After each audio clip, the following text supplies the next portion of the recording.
గురుగారు, ఈ వారం కుంభరాశి వారికి ఎలా ఉంది? కుంభరాశి వారికి అష్టమంలో శుక్రగ్రహం మాత్రమే యోగిస్తోందమ్మా. ఆర్థికపరమైనటువంటి ప్రయత్నాలు సఫలమవుతాయి. కృషిని బట్టి విజయం ఉంటుంది. అవసరాలకు ధనం అందుతుంది. ఆలోచనలతో అస్తవ్యస్తమైన నిర్ణయాలు తీసుకోవద్దు. అనవసరమైన ఆలోచనలతో అస్తవ్యస్తమైన నిర్ణయాలు తీసుకోవద్దు.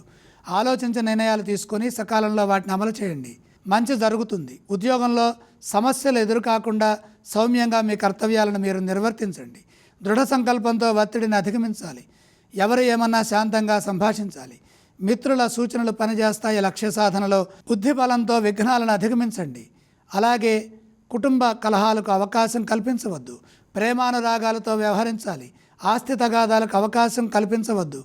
మీ ధర్మం మిమ్మల్ని రక్షిస్తుంది. దయావాత్సల్యాలతో పరిస్థితులను అర్థం చేసుకుంటూ దృఢ నిశ్చయంతో మీ బాధ్యతలను మీరు పూర్తి చేయండి. దైవ అనుగ్రహం లభిస్తుంది. వ్యాపారపరంగా జాగ్రత్త అవసరం. ఆవేశం లేకుండా పనిచేయాలి. కుటుంబ సభ్యులతో చెప్పి చేసే పనులు విజయవంతమవుతాయి.